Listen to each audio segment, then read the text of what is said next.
السلام علیکم ورحمۃ اللہ وبرکاتہ۔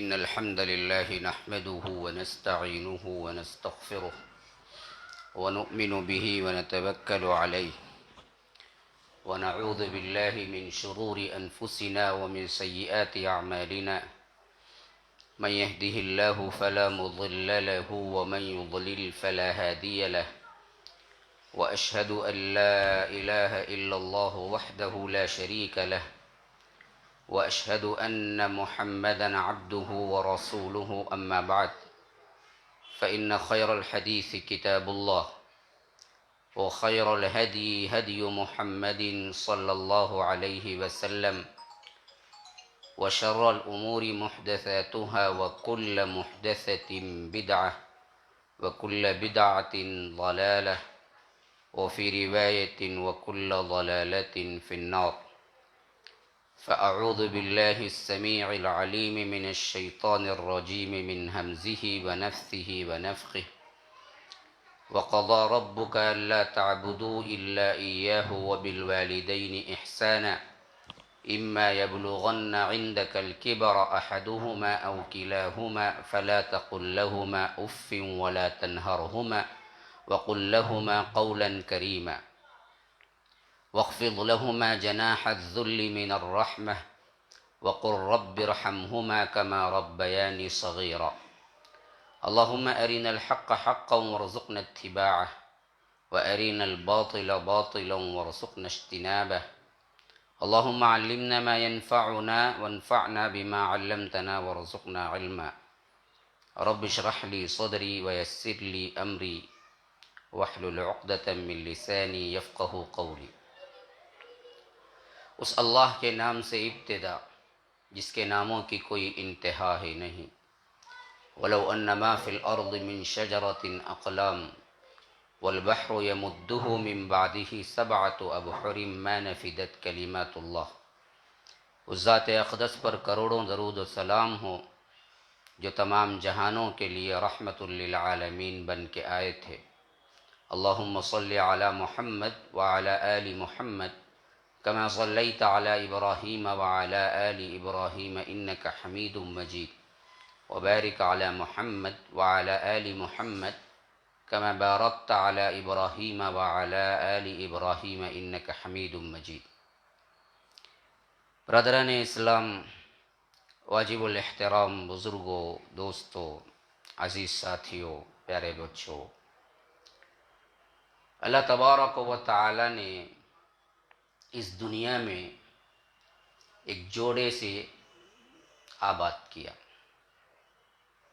اور وہ جوڑا جنت میں رب العالمین نے رکھا، اور اس جوڑے کی پہلی اکائی حضرت آدم علیہ السلام کو رب العالمین نے یہ اعزاز دیا کہ انہیں اپنے ہاتھوں سے بنایا۔ اسی لیے جب سجدہ کرنے سے انکار کیا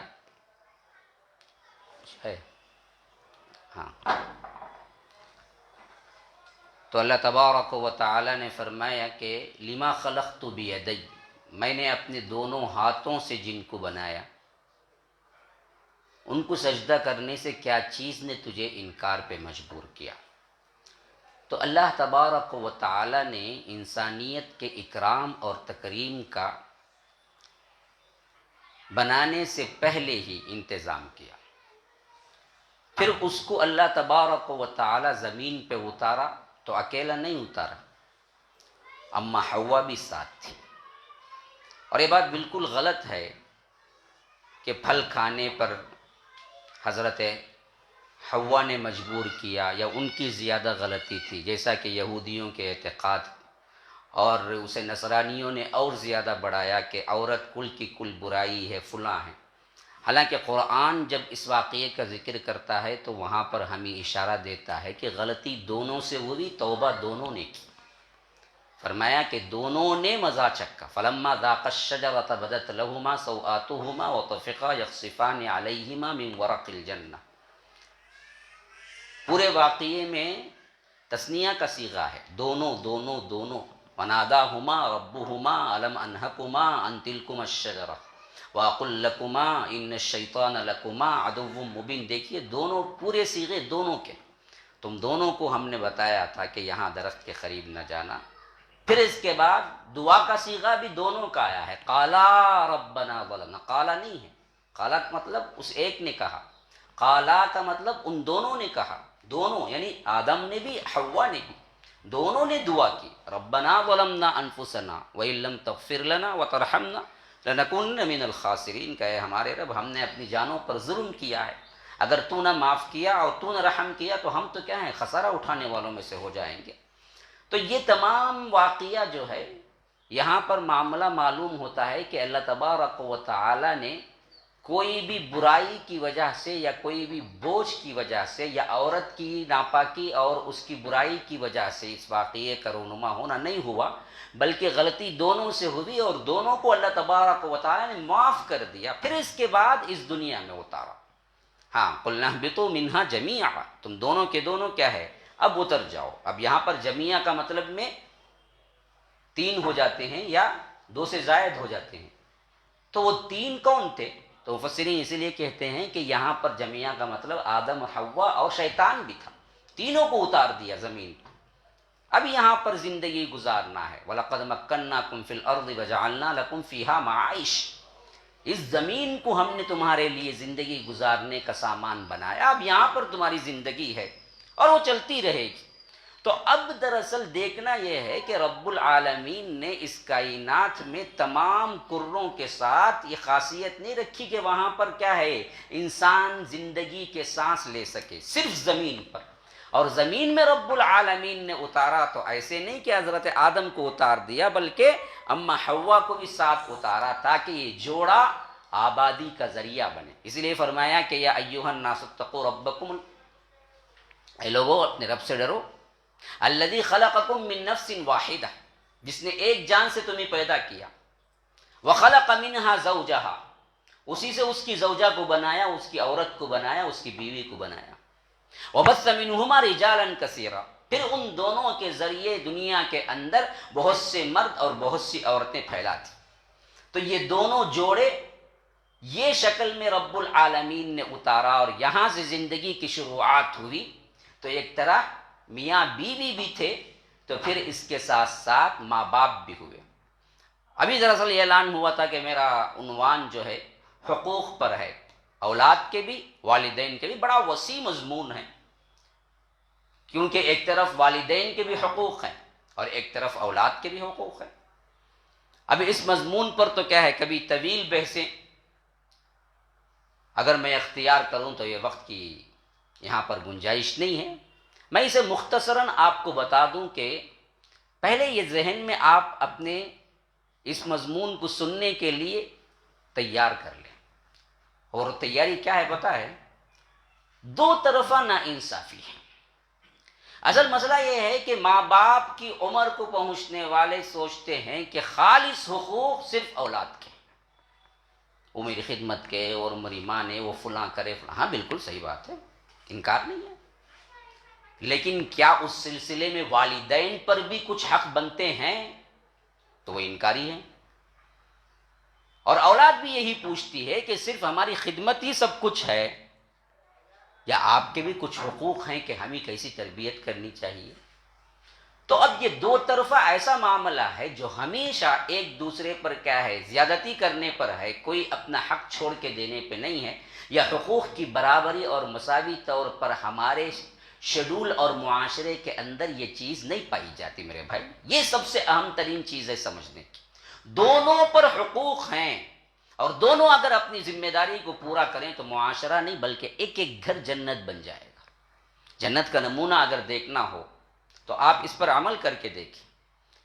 ماں باپ جو کہلواتے ہیں وہ اپنے حقوق کو پورا کریں، اولاد کو صحیح تربیت کریں، اور وہ اولاد جب اپنے شعور کو پہنچتی ہے تو پھر دیکھیں کس طرح وہ بھاگتی دوڑتی تمہارے آگے پیچھے رہتی ہے کہ تم نکلو، تم یہ نہ کہو کہ میرے لیے جوتیاں تیار رکھو لیکن خود بخود اولاد آگے بڑھ کے آپ کے لیے پاؤں کے لیے آپ کی جوتیاں تیار کر کے رکھے گی. تربیت کا اثر ہوگا. لیکن ایک طرف تم تربیت تو کیا ہے ویسٹرن کلچر کی دیتے ہو, ٹی وی شو کی دیتے ہو, موویز کی دیتے ہو, جہاں پر پامال اور ایسی بے عزتی ماں باپ کی ہوتی ہے کہ شیطان بھی شرما جائے, اور توقع کرتے ہو کہ یہ پورے کے پورے کیا ہے عبداللہ ابن عمر عبداللہ ابن عباس بن جائیں, تو کہاں سے بنے گی؟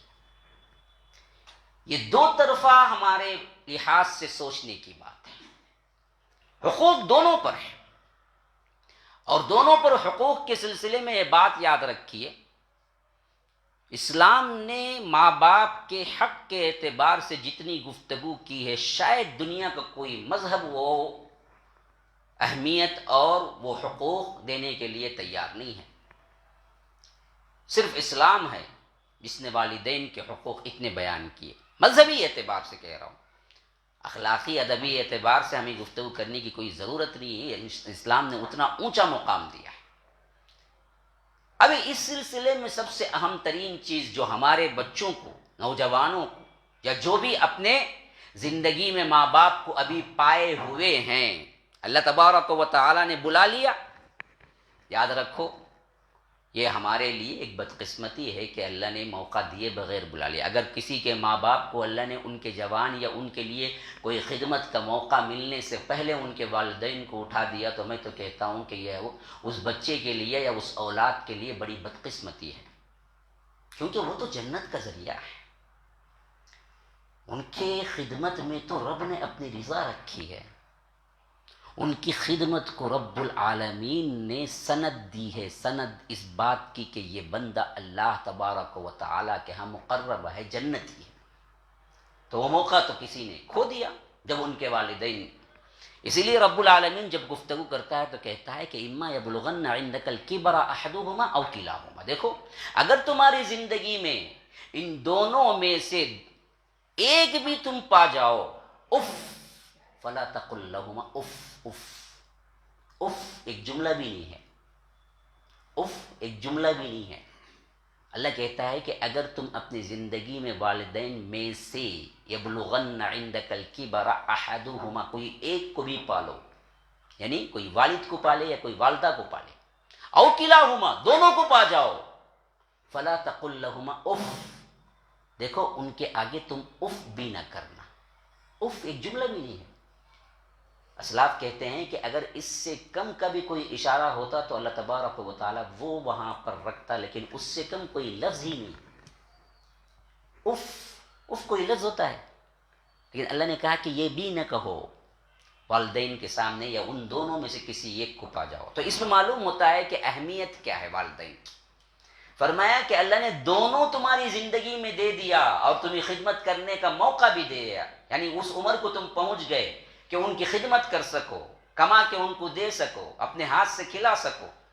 بچہ چھوٹا تھا اسی وقت والد یا والدہ کسی کو اللہ نے لے لیا, وہ کوئی خدمت نہیں کر سکا, یعنی اسے شعور ہی نہیں تھا کہ والدین کو وہ خدمت کرے. یہ تو الگ ہی کیٹیگری ہے. لیکن جس کو رب نے دے دیا وہ عمر پایا جس میں وہ اپنے پیسے سے انہیں کچھ کھلا سکے, پلا سکے, ان کی خدمت کر سکے, تو رب کہتا ہے کہ دیکھو یہ بہت بڑی رب کی طرف سے توفیق ملنے والی چیز ہے. یا دونوں تمہیں مل جائیں یا تم میں سے ایک ہی پا جاؤ, ان کے خلاف یا ان کی طرف یا ان کی بات میں بات لگا کر تم اف بھی نہ کہو, تو پھر تو کیا ہے, کوئی اشارہ تک بھی نہ کرو. فلا تقل لهما اف ولا تنہرہما, جھڑکی تو دینا ہی نہیں کسی حالت میں بھی. وقل لهما قولا کریما, جب بولنا ہے تو بہت ہی نرمی کے ساتھ بات کیا کرو. دیکھیے یہاں پر سب سے اہم ترین چیز جو سمجھنے کی ہے وہ کیا ہے پتہ ہے, یہ زبان اور حرکات و سکنات اور ان کا کردار, ان کے ساتھ جو آپ کا تعلق ہوتا ہے اس پر رب نے زیادہ گفتگو کی ہے بنسبت ان پر خرچے کے, ان پر پیسہ لٹانے کے, اور ان کو اچھی آرام دہ جگہ رکھنے کی. کیوں؟ اصل میں اس وقت والدین وہی چاہتے ہیں. بڑھاپے میں بہت بچے ہیں, بہت ہم نے گھر والوں کے احوال سنے, بیٹا کیا کر رہا ہے, امریکہ میں کروڑوں کما رہا ہے, اور باپ کو کہاں رکھا ہوا ہے, اے سی روم میں رکھا ہوا ہے, 2 نرسیں صبح میں, 2 کیا ہے کام والے شام میں, سب رکھا ہوا ہے, لیکن ہے پاس نہیں. کتنے سال ہو گئے؟ 8 سال ہو گئے، 10 سال ہو گئے، اپنی فیملی میں مگن ہے، باپ کو کچھ کمی نہیں رکھتا، لیکن باپ کہتا ہے کہ ان تمام چیزوں سے مجھے کوئی پرواہ نہیں ہے، تو ایک جھلک دکھلا دا، 1 گھنٹہ میرے پاس بیٹھ جائے، میری مراد پوری ہو جائے گی۔ لیکن بیٹا کہتا ہے میرے پاس وقت ایک نہیں ہے، بس بقیہ سب کچھ آپ کو بھیج دیتا ہوں۔ اللہ اسی لیے کہتا ہے کہ دیکھ، وہاں کھڑے ہونا، ان کے سامنے کھڑے ہونا، ان سے کیسے بات کرنا، ان کے پاس کیسے بات کر کے تو ان کی رضا اور ان کی خدمت کرنا، اس پر زیادہ گفتگو کی ہے۔ کھڑے ہو تو ایسا کھڑے ہو، وَخْفِضْ لَهُمَا جَنَاحَ الذُّلِّ، یہ تو اپنے لیے بھی نہیں کہا رب نے۔ ہاں، جناح اصل میں کہتے ہیں پر کو، لیکن یہاں مراد ہیں کھندے، ہم کو تو پر نہیں ہے، ہم کو تو کھندے ہیں۔ تو فرمایا کہ جب ان کے سامنے کھڑے ہو تو دیکھو یہ کھندے ہیں نا، جھکا کے رکھنا۔ وَخْفِضْ لَهُمَا جناح الذل من الرحمہ، اللہ نے اپنے سامنے کھڑے ہونے کے سلسلے میں بھی یہ نہیں کہا کہ تم کھندے جھکا کے رکھو۔ نماز میں ہم کھڑے ہوتے ہیں، کسی امام سے آپ نے یہ نہیں سنا ہوگا کہ دیکھو آپ نماز میں کھندے جھکا کے رکھنا۔ ہم تو کیا ہے، کھندے برابر رکھتے ہیں، جبکہ آپ سینے پہ ہاتھ باندھتے ہیں تو کھندے تھوڑا سا اونچے ہی ہو جاتے ہیں اور زیادہ۔ تو وہاں پر نہیں یہ حکم۔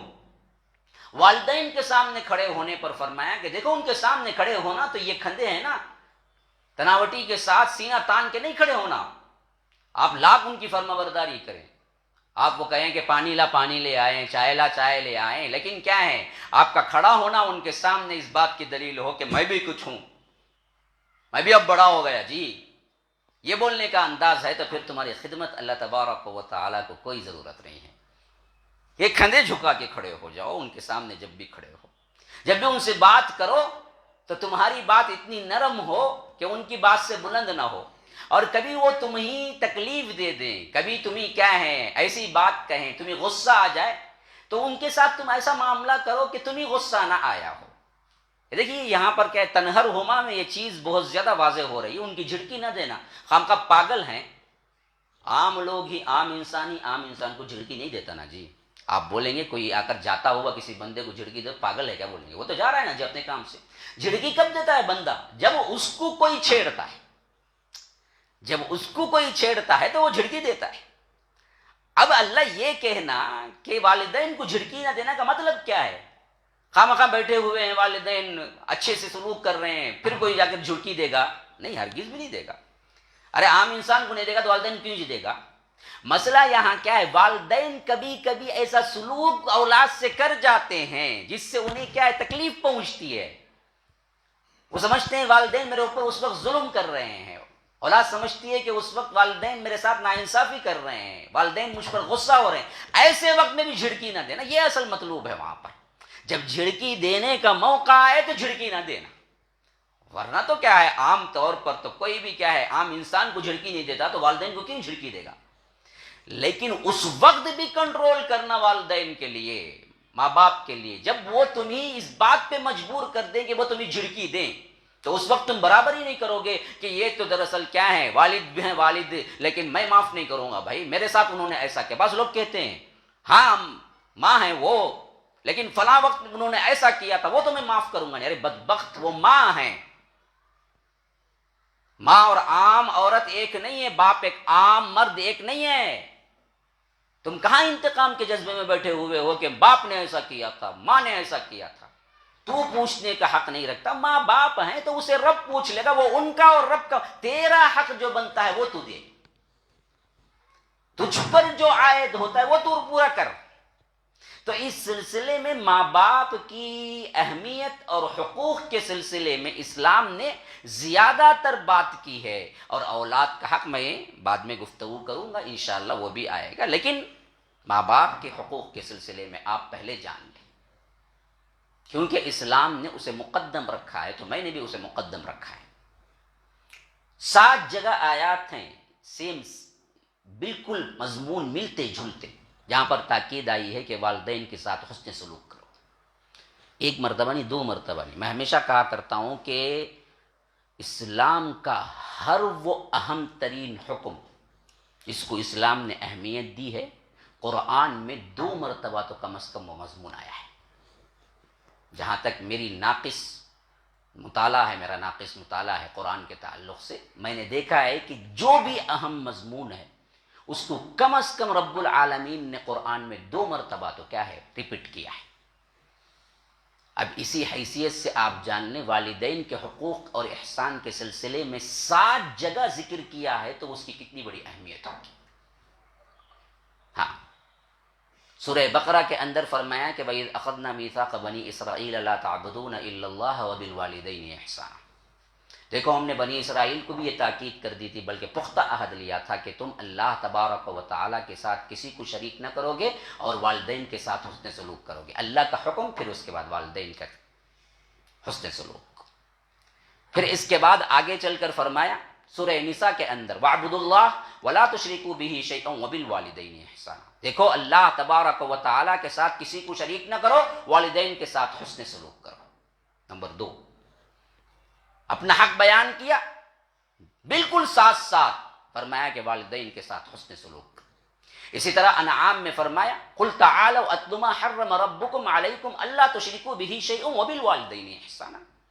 اللہ کے رسول صلی اللہ علیہ وسلم انہیں کہیں کہ آؤ میں تمہیں بتاؤں کہ تم پر اللہ تبارک و تعالیٰ نے کیا حرام کیا ہے۔ یہ کہ اللہ تبارک و تعالیٰ کے ساتھ کسی کو شریک نہ کرنا، والدین کے ساتھ حسن سلوک کرنا۔ سورہ اسراء میں جو آیت میں نے پڑھی وہاں پر فرمایا وَقَضَىٰ رَبُّكَ أَلَّا تَعْبُدُوا إِلَّا إِيَّاهُ وَبِالْوَالِدَيْنِ إِحْسَانًا۔ اللہ نے فیصلہ کر دیا ہے کہ اللہ کے علاوہ کسی کی عبادت نہیں کی جائے اور والدین کے ساتھ حسن سلوک۔ یہاں بڑا تفصیل آ گئی ہے، وَبِالْوَالِدَيْنِ إِحْسَانًا، ان کے ساتھ حسن سلوک کرو۔ کیسے؟ اِمَّا يَبْلُغَنَّ عِندَكَ الْكِبَرَ أَحَدُهُمَا أَوْ كِلَاهُمَا، اگر یہ لوگ رہ جائیں دونوں یا دونوں میں سے کوئی ایک، تو ان کے آگے اف نہ کرو اور انہیں جھڑکی نہ دو، اور ان کے ساتھ بڑی نرمی سے بات کرو، اور ان کے سامنے کھڑے ہو تو اپنے کندھوں کو جھکا کر کھڑے ہو، اور ان کے لیے دعائیں کرتے رہو۔ وَقُلْ رَبِّ ارْحَمْهُمَا كَمَا رَبَّيَانِي صَغِيرًا، اے ہمارے رب جس طرح انہوں نے میرے بچپن میں شفقت محبت سے ہم کو پالا ہے، اللہ تو بھی ان پر شفقت اور محبت نازل کرتا رہے۔ یہ دعا خاص طور پر اس وقت بھی ہے جب وہ بوڑھے ہو جائیں، خاص طور پر اس کے بعد بھی ہے جب زندگی میں وہ نہ رہیں، ان کے لیے دعائیں مغفرت کرتے رہنا، انہیں یاد کرتے رہنا، ان کے لیے کیا ہے اللہ تبارک و تعالیٰ کے ہاں بلندی درجات کی دعائیں کرتے رہنا۔ یہ ایک نیک صالح بندوں کا، نیک صالح اولاد کا کام ہے۔ پھر اس کے بعد اسی طرح لقمان میں فرمایا، احقاف میں فرمایا وَوَصَّيْنَا الْإِنسَانَ بِوَالِدَيْهِ إِحْسَانًا وَوَصَّيْنَا الْإِنسَانَ بِوَالِدَيْهِ حَمَلَتْهُ أُمُّهُ كُرْهًا وَوَضَعَتْهُ كُرْهًا وَحَمْلُهُ وَفِصَالُهُ 30 شهرًا، کہ دیکھو اللہ تبارک و تعالیٰ نے وصیت کی ہے کہ تمہیں والدین کے ساتھ حسن سلوک کرو، اور خاص طور پر ماں کے ساتھ حسن سلوک کرو، کیونکہ اس نے تمہیں بوجھ پر بوجھ، تکلیف پر تکلیف اٹھا کر تمہیں رکھا، اور تمہیں 2 سال دودھ چھڑانے میں لگ گئے۔ 30 شہرا، 30 شہرا 30 مہینے، یعنی 2.5 سال دودھ چھڑانے میں لگ گئے، یعنی 6 ماہ حمل کے اگر نکال دی جائیں تو 2 سال۔ جیسے اللہ تبارک و تعالیٰ دوسری جگہ فرماتا ہے والوالدات یرضعن اولادہن حولین کاملین، 2 سال دودھ پلائیں، تو اس اعتبار سے 30 شہرا فرمایا کہ تمہارے حمل کو اور تمہارے دودھ پلانے کی مدت میں 30 مہینے لگ گئے۔ 30 مہینے 12 24، 2 سال اور 6 مہینے حمل کے، یعنی اقل مدت حمل کی۔ اسی سے فقہا نکالتے ہیں اقل ترین بچہ پیدا ہونے کی مدت 6 مہینے بھی ہو سکتی۔ اگر 6 مہینے میں کوئی عورت بچہ جن دے تو وہ حلالی ہو سکتا ہے، لیکن 6 مہینے سے کم میں اگر ہو تو وہ حلالی نہیں ہو سکتا۔ یہ ایک نقطہ ہے فقہ کا، بات میں آئی ایک علمی بات تو میں نے بیان کر دی، کسی کو سمجھ آئی سمجھ لو، کسی کو سمجھ نہ آئے تو خاموش رہ جاؤ، لیکن الٹا سمجھ کے نہیں بولنا کہ ربانی صاحب یہ بولے۔ ہاں، سمجھ آئے تو بہتر ہے، نہ سمجھ آئے تو انشاءاللہ پھر سنتے رہو، اس علم کو پہنچ جاؤ گے تو پھر اس کے بعد بات سمجھنے میں بھی آسانی پیدا۔ تو یہ چیز 7 جگہ اللہ رب العالمین نے والدین کے حقوق بیان کیے، اور ایک جگہ والدین کے پورے جوڑے کی اہمیت بتلائی، اور ایک جگہ ماں کی اہمیت بتلائی۔ ہاں، حملتہ امہ کرہا ووضعتہ کرہا وحملہ وفصالہ 30 شہرا، کہ اس کی ماں نے اسے حمل پر بوجھ اٹھا کے، اسے تکلیفیں اٹھا کے اسے پالا پوسا، اور اس کو دودھ چھڑانے میں 30 مہینے لگ گئے. حملتہ امہ کرہا ووضعتہ کرہا، بہت بوجھ اٹھائے ہیں. اچھا اب آئیے، یہ تو کیا ہے اہمیت و فضیلت کے اعتبار سے. ذرا آپ نگاہ دوڑائیں اللہ کے رسول صلی اللہ علیہ وسلم اور صحابہ کی زندگیوں میں والدین کے حقوق کا سلسلہ کس حد تک اللہ تبارک و تعالی نے بتایا. ایک صحابی آتے ہیں اور پوچھتے ہیں اللہ کے رسول صلی اللہ علیہ وسلم، میرے حسن سلوک کا سب سے زیادہ حقدار کون ہے؟ اللہ کے رسول صلی اللہ علیہ وسلم کہتے ہیں کہ امک، تیری ماں ہے. ثم من؟ وہ صحابی پوچھتے ہیں پھر کون ہے؟ کہا کہ امک، تیری ماں ہے. وہ صحابی پوچھتے ہیں ثم من؟ پھر کون ہے؟ کہا کہ امک، تیری ماں ہے. وہ صحابی چوتھی مرتبہ پوچھتے ہیں کہ ثم من؟ پھر اس کے بعد کون ہے؟ فرمایا کہ ابو، تیرا باپ ہے. تو گویا کہ خدمت کا 75% حصہ اللہ کے رسول نے کہا کہ ماں ہے، 25 حصے پہ باپ کو قناعت کرنا پڑے گا. کیوں؟ تکلیف کے سہنے میں ماں کا بہت زیادہ ہاتھ ہے. تو خدمت کے معاملے میں ماں کو اتنا اونچا کیا کہ صحابی پوچھتے گئے ثم من ثم من ثم من، تو اللہ کے رسول کہتے گئے امک امک امک، آخری میں فرمایا ابوک. تو معلوم ہوا کہ خدمت کے اعتبار سے ماں زیادہ اہمیت کے حامل ہے اور باپ اس پر 25% پر اکتفا کرنا پڑے گا. لیکن ان کے احترام کی حیثیت سے اور ان کے حق کی حیثیت سے باپ کا درجہ زیادہ ہے. کیوں؟ اسی سے نسب چلتا ہے.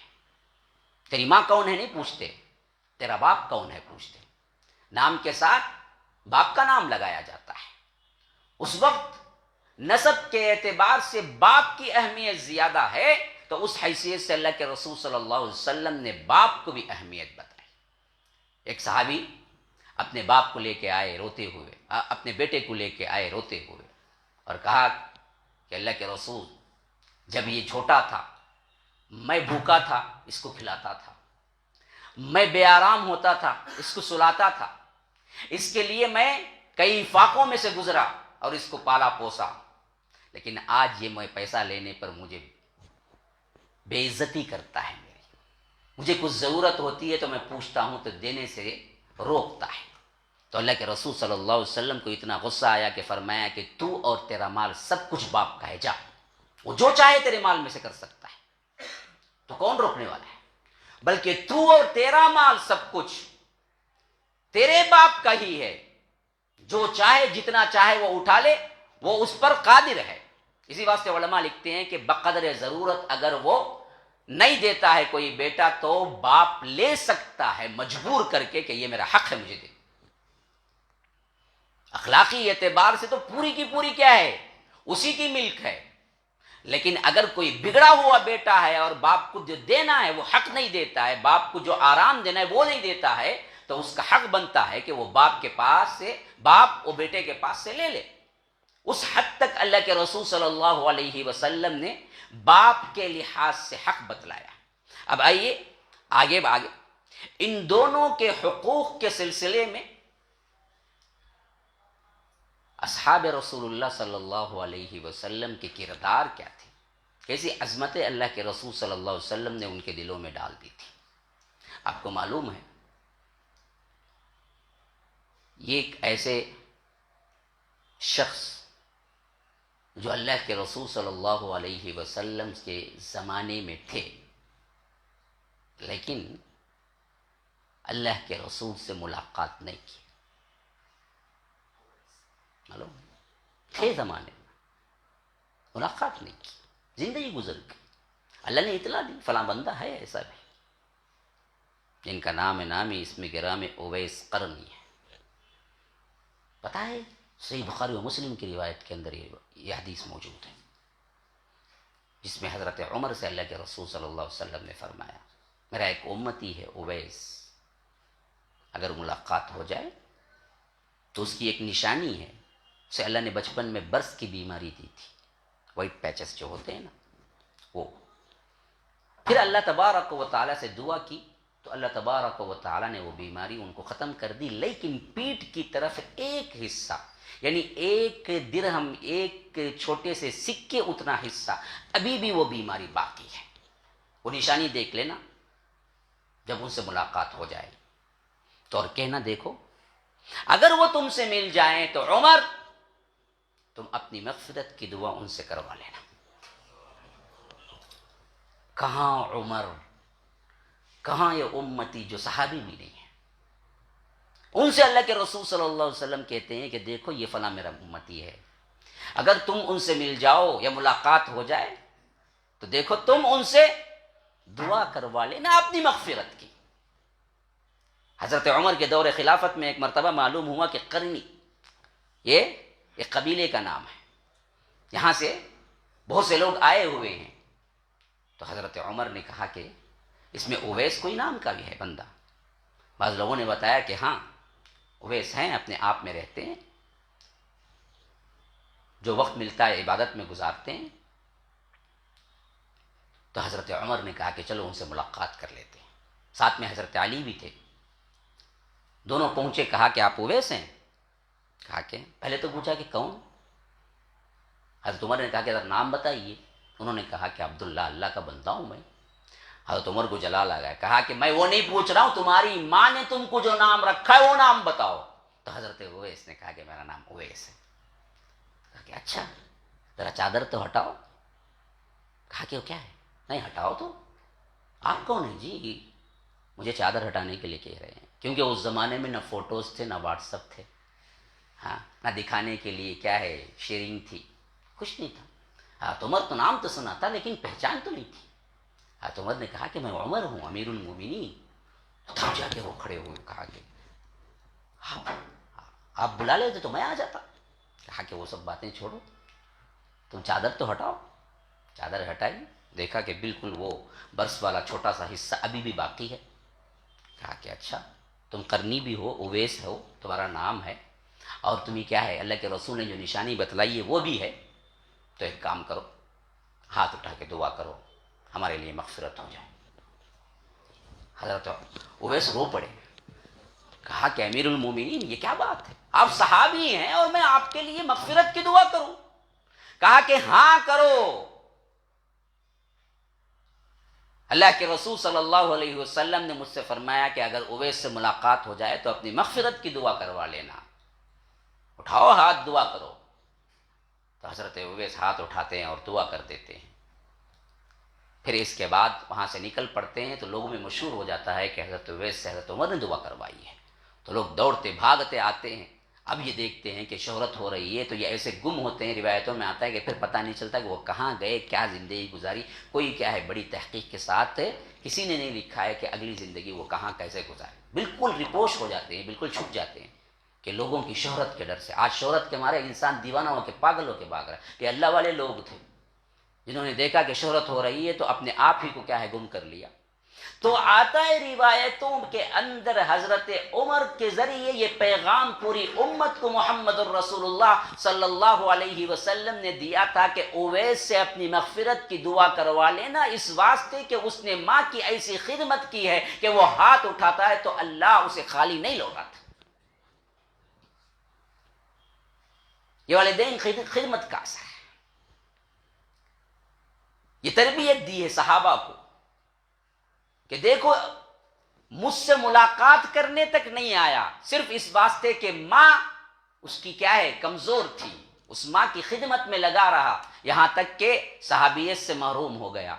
لیکن اس ماں کی خدمت کو رب نے ایسے قبول کی کہ پوری عالم انسانیت کو قیامت تک کے لیے پیغام جائے کہ دیکھو جو ماں کی خدمت میں لگا رہتا ہے اس کو رب العالمین یوں بلند کرتے ہیں. اور اللہ کی قسم کھا کے یہ جملہ کہتا ہوں، کروڑوں اویس مل جائیں تو حضرت عمر کے ایک بال کے برابر بھی نہیں ہو سکتے. حضرت عمر اتنے اونچے مقام پہ ہیں لیکن پھر بھی ان سے دعا کروا لینا اور اس واقعے کو قیامت تک کے لیے رکھ دینا، اصل میں یہ پیغام دینا مقصود تھا کہ لوگوں سنو، ماں کی خدمت اور والدین کی خدمت کا یہ اثر ہے کہ رب العالمین انہیں اتنا درجہ اور اتنا بلند کر دیتا ہے. تو یہ صحابہ کے لیے کافی نہیں تھا. اسی واسطے ہم دیکھتے ہیں کہ بعد میں آگے چل کر ان کی اولادوں کے جو مشہور ترین واقعات ہیں، حضرت حسن بصری کے بارے میں آتا ہے کہ وہ ماں سے جب گفتگو کرتے تھے تو ماں کو کہنا پڑتا تھا کہ بیٹا کیا بھلا ہے، ایک مرتبہ پھر بولو۔ حالانکہ حضرت حسن بصری اتنے بڑے وائس تھے، کروڑوں کا مجمع ہوتا اور ان کی آواز اتنی بلند ہوتی کہ وہاں پر کسی اور کے لیے آواز لگانے کی ضرورت نہیں پڑتی، آواز اتنی اونچی ہوتی کہ ڈائریکٹ پہنچتی تھی مجمع کے اندر، اتنی بلند آواز کے تھے۔ لیکن ماں سے جب گفتگو کرتے تو وہ کہتے کہ ماں بیٹا پھر ایک مرتبہ بولو۔ تو شاگردوں نے پوچھا یا امام آپ کی آواز اتنی بلند ہے، لیکن جب آپ ماں سے بات کرتے ہیں تو ماں کو کہنا پڑتا ہے کہ آپ کیا بولے ہیں، مجھے سنائی نہیں دے، پھر دوبارہ بولو۔ تو حسن بصری کہتے ہیں کہ دیکھو اللہ کہتا ہے وَقُلْ لَهُمَا قَوْلًا كَرِيمًا، ان سے بات کرو تو بڑی نرمی کے ساتھ بات کرو، میں ڈر کے مارے اسی واسطے آہستہ بات کرتا ہوں کہ کہیں بلند آواز سے بات کر کے میں اللہ کے عتاب میں گرفتار نہ ہو جاؤں۔ آج کے احوال دیکھو کس طرح ہم نے ماں باپ کو پامال کر دیا ہے، کچھ بولنے کی ضرورت نہیں۔ ہاں، مذاق مذاق میں ماں باپ سے بھی وہی مذاق کر لینا جو آپ اپنے دوستوں میں کرتے ہیں، نعوذ باللہ۔ بعض ایسے بچے بھی ہیں جو جاہل ماں باپ سے بھی کیا ہے سیکسی مذاق کرتے ہیں، ماں باپ سے بھی جنسی مذاق کرتے ہیں، ماں باپ کو بھی اپنے ہم پلہ سمجھ کے ویسے ہی جواب دیتے ہیں جیسے وہ اپنے دوستوں کو جواب دیتے ہیں، ماں باپ کے ساتھ بھی بالکل ویسے ہی جھگڑے کا انداز اختیار کرتے ہیں جیسے وہ اپنے آپ کے ہم جوڑ کیا ہیں جو لڑکے ہوتے ہیں ان کے ساتھ گفتگو کرتے ہیں۔ ادب نام کی کوئی چیز نہیں ہوتی، والد کے ساتھ ویسے ہی بیٹھتے ہیں جیسے عام طور پر ایک دوسرے کے ساتھ بیٹھتے ہیں، ادب و احترام کی کوئی رمق باقی نہیں ہوتی، کھڑے ہونا چلنا پھرنا بنا تان کے ہوتا ہے، اور شادی ہو گئی بیوی کے دام میں آ گئے تو پھر تو کیا ہے پورا ستیہ ناز گری الٹ، یہ نہیں کہ سب کچھ لیکن ہے بہت سے۔ اور اسی طرح بہت سے بوڑھے والدین کو عذاب سمجھ کے مار کے نکال دیتے ہیں۔ جی ہم نے واٹس ایپ میں نہیں دیکھا ہے وہ ویڈیوز وغیرہ جو ماں باپ خود روتے ہوئے کہہ رہے ہیں کہ میرا بیٹا نکال دیا، میرا کیا ہے خود کو میں نے جس کو پالا ہے اسی نے کیا کیا ہے، مجھے دھوکے سے باہر نکال کے دروازہ بند کر دیا۔ یہ سب کیوں ہو رہا ہے؟ اولڈ ایج ہوم کا رواج کیوں بڑھ رہا ہے ہندوستان کے اندر بھی؟ مغربی کلچر ہمارے ذہنوں پہ راج کر رہا ہے کہ ہم بھی چاہتے ہیں کہ ہم کیا ہیں بوڑھے ماں باپ کی کوئی خدمت نہ کریں بلکہ انہیں کچھ دے دلا کر اولڈ ایج ہوم میں ڈال دیں، وہ جیسے چاہیں زندگی گزارتے رہیں، مر گیا فون آ گیا تو دفنانے کفنانے کا پیسہ بھیج دیں اور کہیں کہ اسے دفنا دو کفنا دو، بس مسئلہ ختم، اس کے علاوہ ہم پر کوئی ذمہ داری نہیں ہے۔ یہ حالت اولڈ ایج ہوم کا کوئی تصور اسلام میں نہیں ہے، یاد رکھ لیجیے۔ یہ تو نعمتیں ہیں، ان کی خدمتیں کرو اور ان سے تم جنت پالو۔ ایک ضعیف ترین حدیث جس میں کلام ہے، جس میں حضرت جبرائیل دعا کرتے ہیں اللہ کے رسول آمین کہتے ہیں، مشہور ترین حدیث ہے لیکن اس میں کلام ہے، لیکن یہ بات تو بالکل 100% ہے جس میں جبرائیل کہتے ہیں کہ جو بوڑھے ماں باپ کو پایا ہو پھر اپنی مغفرت نہ کروا لی ہو اس پر اللہ تبارک و تعالیٰ کی لعنت ہے، جبرائیل کہتے ہیں تو اللہ کے رسول کہتے ہیں آمین۔ تو بڑھاپے میں ماں باپ مل جائیں یہ بہت بڑی نعمت ہے اپنی مغفرت کروا لینے کا۔ ایک طرف تو یہ بات ہو گئی، ویسے ہی میرا وقت زیادہ ہو چکا ہے شاید، تو اب 2-3 باتیں آپ کو کہہ کر میں ختم کر دیتا ہوں۔ اسی تناظر میں ماں باپ کو بھی دیکھنا چاہیے حقوق اولاد کیا ہے۔ میں ہمیشہ کہا کرتا ہوں یہ واقعہ حقوق اولاد کے طور پر کہ ایک بوڑھا شخص اپنے بیٹے کو لے کے حضرت عمر کے پاس آیا، یہ بات کہہ کے ختم کیونکہ اس میں زیادہ تر حقوق اولاد سب آ گئے۔ ایک بوڑھا شخص اپنے بیٹے کو لے کے حضرت عمر کے پاس آیا، کہا کہ یہ میری بات نہیں سنتا ہے اور مجھ سے بد اخلاقی سے پیش آتا ہے، آپ ذرا نصیحت کر دیجیے۔ حضرت عمر کو جلال آ گیا، میری خلافت کے زمانے میں ایسے ناہنجار اولاد، ہاتھ اٹھ گیا مارنے کے لیے۔ تو اتنے میں وہ بچہ کہا کہ امیر المومنین جلدی نہ کیجیے، میری بھی تھوڑی بات سن لیجیے۔ حضرت عمر نے کہا کہ ہاں بولیے۔ کہا کہ دیکھو صرف والدین کے ہی حقوق ہیں نہیں، اولاد پر بھی والدین کے کچھ حقوق ہوتے ہیں۔ کہا کہ ہاں دونوں طرف ہیں، اولاد کے لیے بھی حقوق ہیں۔ کہ پوچھا وہ والدین پر کیا حق ہے؟ سب سے پہلا اولاد پر جو حق ہیں وہ تو ہیں والدین کے لیے، لیکن والدین پر کیا حقوق ہیں اولاد کی؟ کہا کہ وہ تیری ماں کو سب سے اچھا سب سے بہترین ڈھونڈ کے لائے۔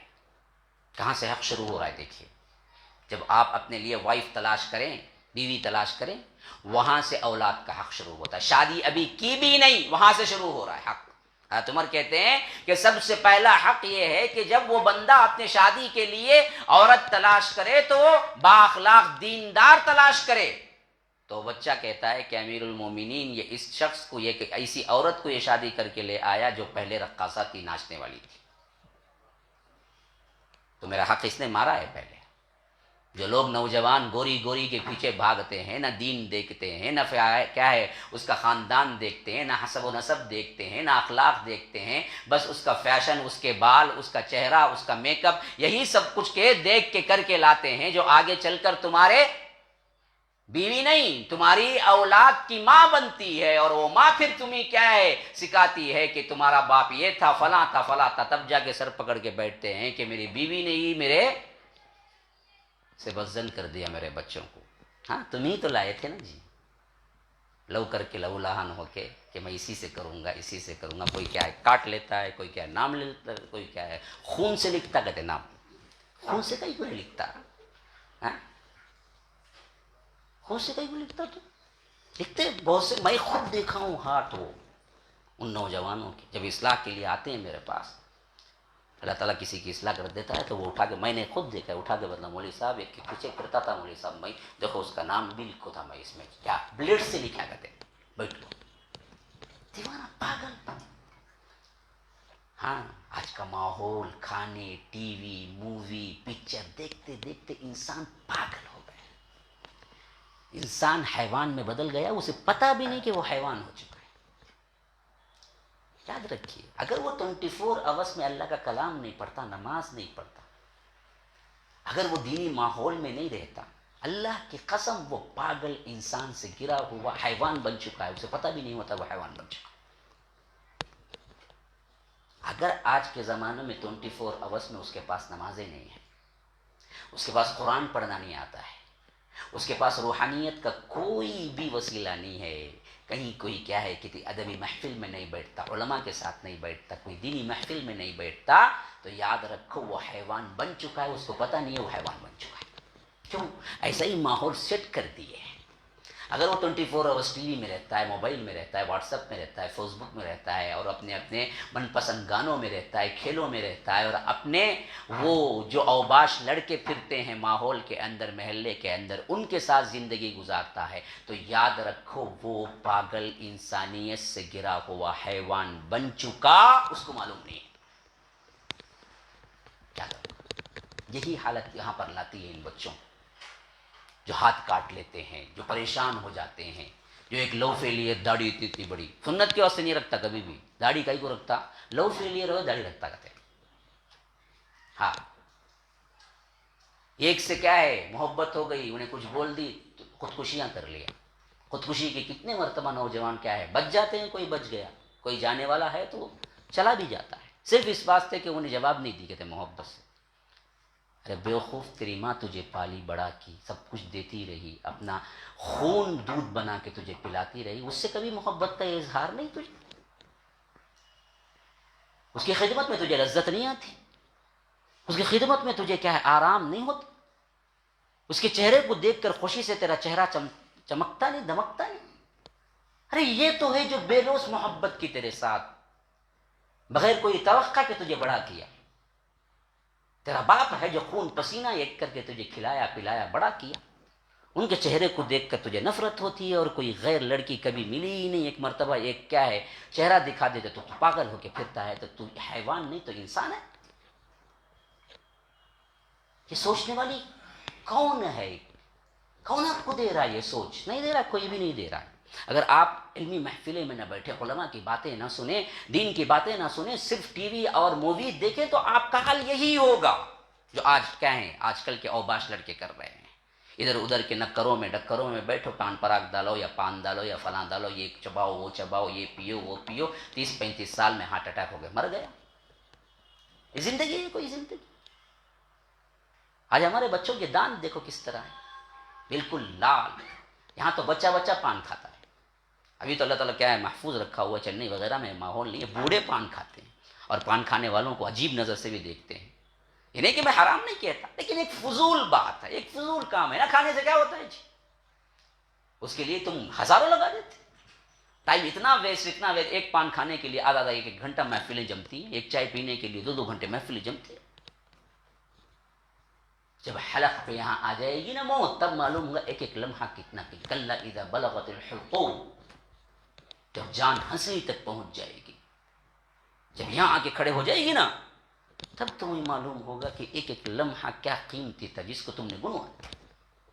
تو اسی لیے کہا کہ سب سے پہلی بات جو فریضہ ہے والدین پر وہ یہ کہ جب وہ عورت کو ڈھونڈے تو اسی وقت ذہن میں رکھے یہ میری بیوی صرف نہیں ہے, میرے اولاد کی ماں بھی بننے والی ہے, تو میں اس کو ڈھونڈوں تو صرف نیک اخلاق اور دین دیکھوں, اس کے علاوہ مجھے کوئی ضرورت نہیں ہے. اگر یہ مل جائے بقیہ کچھ نہ ملے تو کوئی مسئلہ نہیں, اگر یہ نہیں ہو سب کچھ ملے تو مجھے ایسی عورت نہیں چاہیے. یہ ڈھونڈنے کا کیا ہے, آپ لوگ ثابتہ رکھو.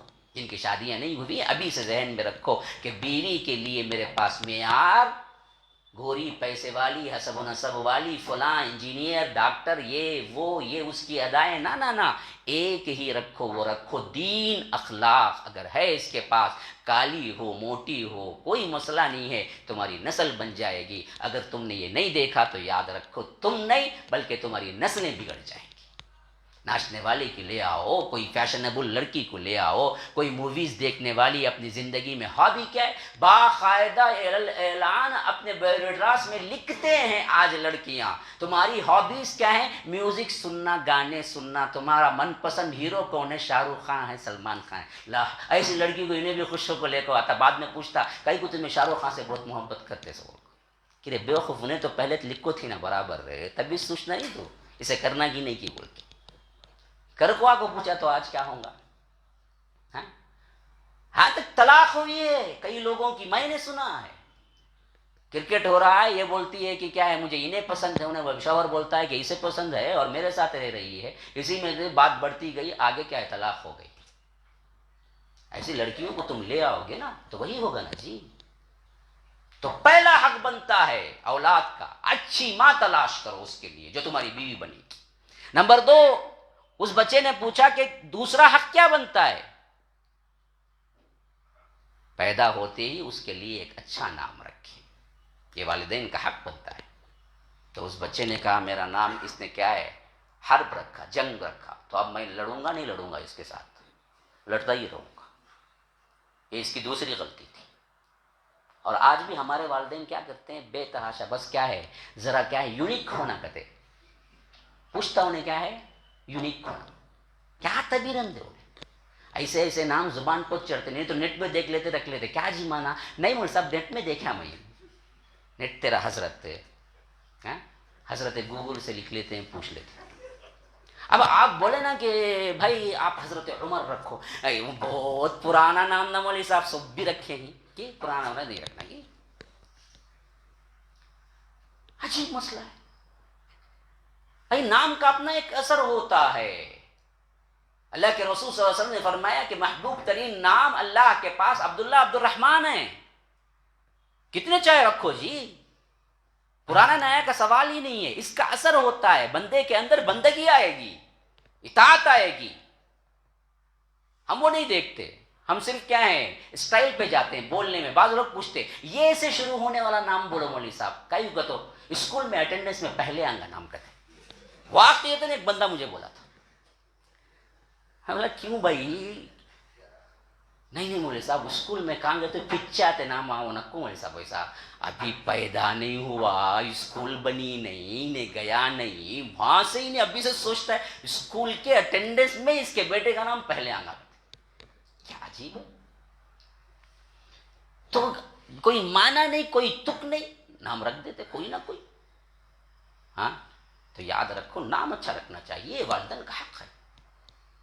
پھر آگے چل کے حقوق کے بیان میں حقیقہ کرو اس کا. لڈو جھانگری یہ سب دیتا پیدا ہوا بولو, کون بھائی بولے دیو ان کو تم نا, کئی کی رسم وہ لڈو جھانگری کہاں ہے. حقیقہ ہے جی, اصل حقیقہ ہے. اس کو پیسے جمع کر کو کم از کم کیا ہے ایک بکرا ہی دو نا. بعض لوگ یہ غلط بٹھائے ہوئے ہیں کہ مرد کے لیے 2 اور بچی کے لیے 1. ہاں اصول یہی ہے, لیکن اگر نہیں ہو سکا تو بچے کے لیے بھی 1 دے سکتے ہیں. علماء نے اس کی اجازت دی ہے, لیکن 2 کیونکہ وہ دراصل کیا ہے اللہ کے پاس رہن رکھا ہوا ہوتا ہے، جب تک تم اسے دیتے نہیں وہ چھڑاتا نہیں. تو یہ بہت بڑی ذمہ داری ہے والدین کی. والدین بڑے آرام سے چھوڑ دیتے ہیں، کہتے ہیں کہ میرے پاس تو پیسہ نہیں تھا. ارے بھائی 7-8 ہزار روپے جمع کرنے نہیں ہوتا تھا تمہیں؟ ہاں، وہ بچے کا حق ہے، اور بچے کا حق دینے سے بچے کو اللہ تبارک و تعالیٰ آزاد کرتا ہے، اور اس کی الگ ہی بیوٹی ہے. اب وہ کیا بیوٹی میرے پاس وقت نہیں ہے عقیقے کے سلسلے میں آپ کو بیان کروں، لیکن وہ بہت بڑی اہمیت کا حامل ہے. تو والدین اس کے لیے تیار ہونا چاہیے. پھر آگے چل کر کیا ہے؟ اچھی تعلیم و تربیت دے. اس بچے نے کہا، پوچھا آگے چل کر کیا؟ کہا کہ اچھی تعلیم و تربیت دے. کہا کہ آج تک مجھے میری ماں نے کچھ سکھایا ہی نہیں ہے. کہا کہ اب تجھے مارنا ہے. حضرت عمر نے کہا کہ اس کو مارنا نہیں ہے، اب باپ کو مارنا ہے. اصل میں غلطی تیری ہے، تو نے اس کو تعلیم دی، نہ تربیت دی، نہ اچھا نام رکھا، نہ کچھ کیا. اب آگے کہتا ہے کہ اس نے میرے ساتھ برا سلوک کیا. برا سلوک نے تو کیا کرے گا، تو نے سکھایا ہی کچھ نہیں اس کو. رات دن یہ گدے رابے جیسا رابطہ ہے، صبح گیا شام آیا. بچہ کیا کرتا پتہ ہی نہیں ہے. بگڑ جانے کے بعد لے لے کے پھرتا ہے، مولوی صاحب میرے بچے بگڑے. ارے بیوقوف، جب اس کی تربیت کرنی تھی تو کہاں تھا؟ ماں کہاں تھی؟ باپ کہاں تھا؟ بس کسی سستے اسکول میں اگر والدین کیا متوسط طبقے کے ہوں کہیں ڈال دیں کہ سمجھتے ہیں کہ مسئلہ ختم، صبح گیا شام آیا. ہماری تربیت کی ذمہ داری کیا ہے؟ ہم نے تو اسکول میں ڈال دیا. اور بڑے بڑے پیسے والے ماں باپ سمجھتے ہیں کہ بس بڑے بڑے نام کے اسکولوں میں ڈال دو، مسئلہ ختم. اس کے بعد ان کے کلب کے کیا ہے میٹنگیں شروع ہوتی ہیں، ان کے بزنس کی میٹنگیں شروع ہوتی ہیں. جب ہوش کب آتا ہے؟ جب ان کا لڑکا کہیں شراب پی کے ڈرگس میں یا ڈرگس بن کے یا کسی لڑکی کا ہاتھ پکڑ کے کیا ہے پولیس اسٹیشن پہنچ کے وہاں سے فون آتا ہے، تب جا کے اسے ہوش آتا ہے. ارے میں نے کیا کیا کہ اولاد تو پوری کی پوری بگڑ گئی. تب جا کے رونا پلانا بلا کوئی ضرورت کی.